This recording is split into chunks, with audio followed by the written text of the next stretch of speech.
people? So here is the crack I repaired using model car glue. Kind of hard to see, and I didn't film it what it looked like before because I just started doing it, and then I thought, hey, I might as well record this for a video. But you can actually see better. Well, maybe not. But anyways, when I bought this, it did not have this crack in it.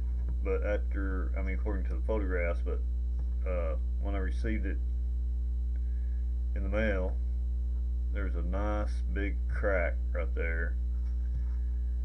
And but the computer inside was fine. So I just put the computer in a different case, which I'll probably show later. Alright, next clip.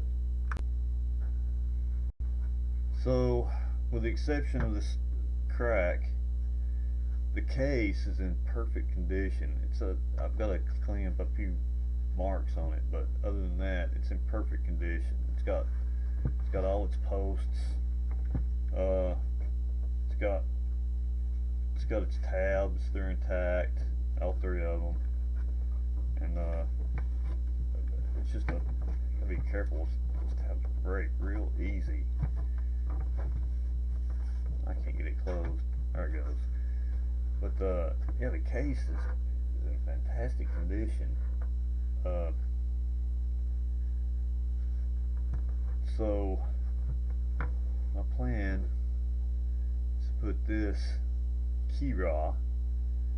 It's basically a keyboard, Commodore computer keyboard to modern USB output. I'm going to put that in here. Put in this Raspberry Pi, which is I think Model B version. Looks like maybe 1.2, and a couple other things in the case.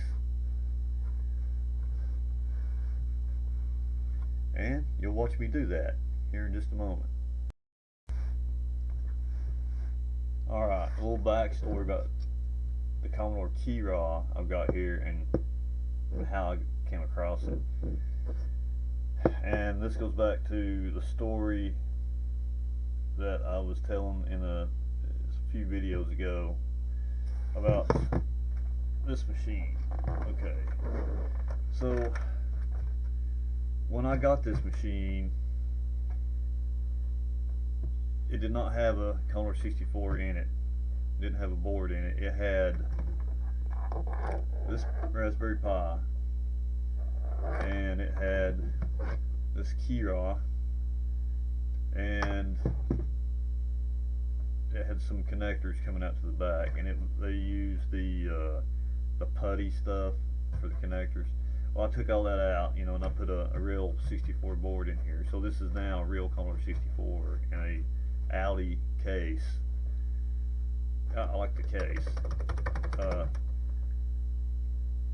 And so while I'm waiting for parts to come in for some other projects, I thought, okay, I'll go ahead and get this done. So I wasn't exactly sure, it took me, I had to ponder about what I was going to do exactly with this stuff. So now I know. I've got an extra 64 case, the one with the crack in it, with no board to go in it, no real 64 board, and so it's a prime candidate for the Keyrah and the Raspberry Pi. Alright. Okay, now here comes the part of the video where I totally fix something or I totally break it. Irreversibly. Usually. So when I got this thing, it worked, but the connection right here that goes to the this is what powers it. You gotta plug this it's USB, so it gets its power from USB from the Raspberry Pi or whatever you want to power it with, 5 volts DC. So this was kind of loose, but it still worked, but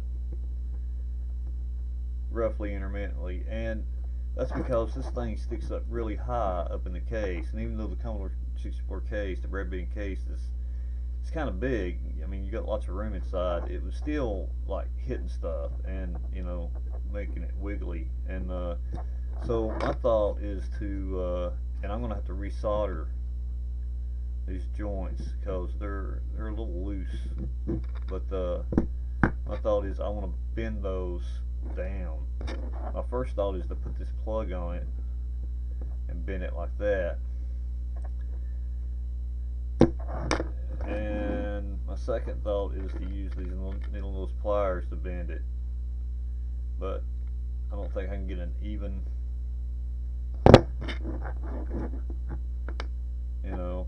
grab on them. But I want to do that before I solder it. So I think my best bet would be to hold the connector down here and bend it, maybe. I can do that. Alright, here it goes. Camera shot there.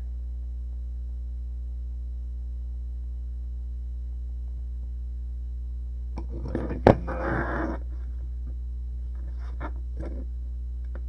Okay. I didn't destroy it, I don't think.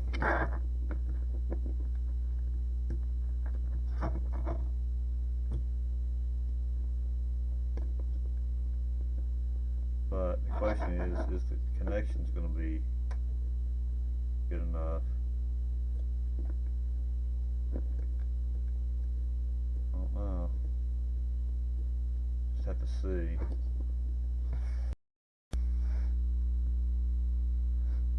Alright, now you get to see my terrible soldering skills at work.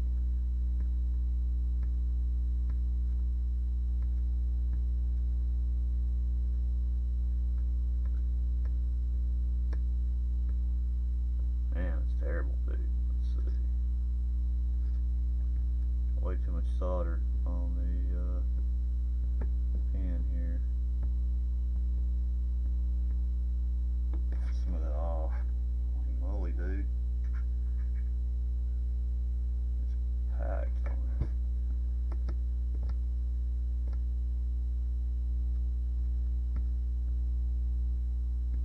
A little bit.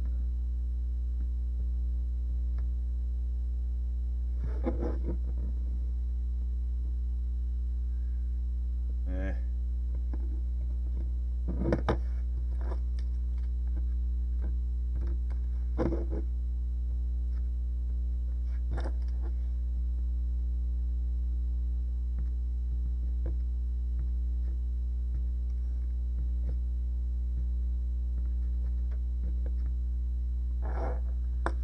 Alright, I guess it's good enough.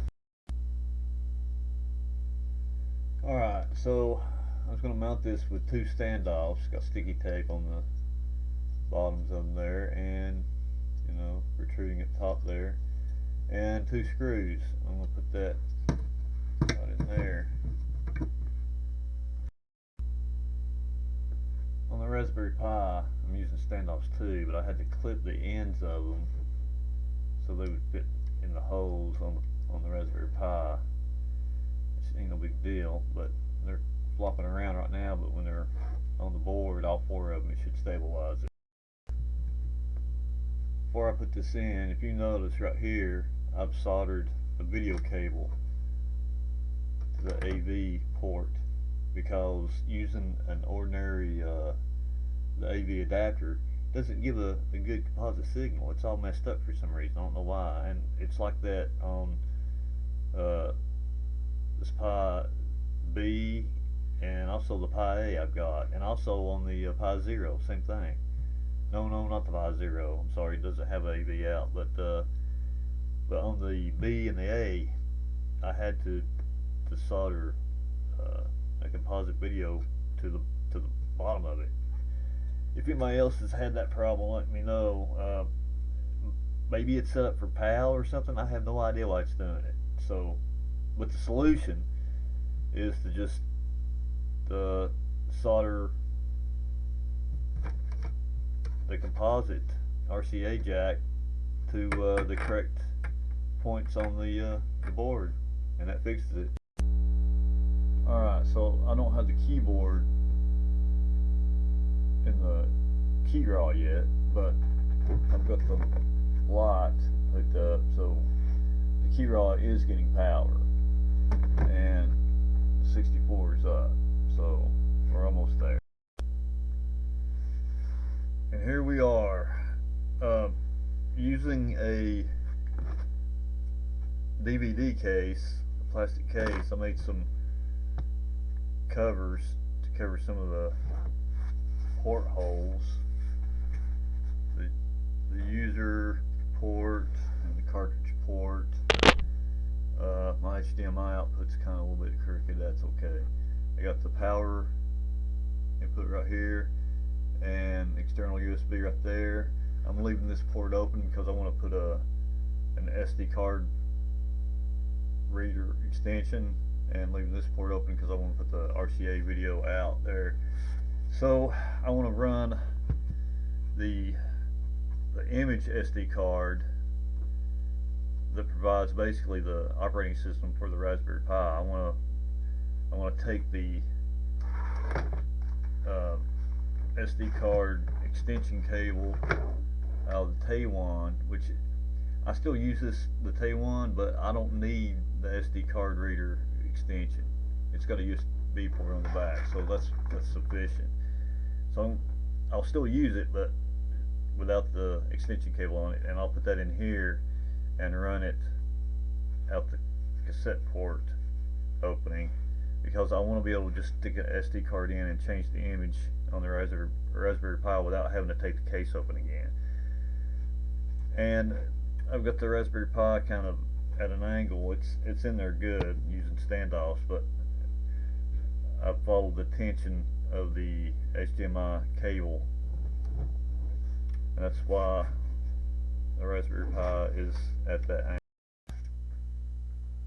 And there we have it, Commodore 64 with a Raspberry Pi inside. I still need to get some fine sandpaper and go over this where I repaired the case. My main concern was, though, to make sure that the crack in the case didn't get worse. So I'm hoping this is going to be, strong enough to hold it together. It seems like it is.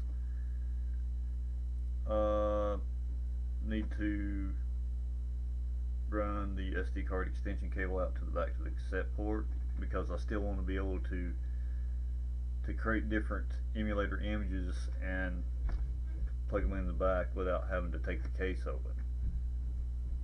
But other than that, it's pretty well done. I got some key mapping to do. I got the panel key linked up to the emulator menu, and yeah, very happy with it.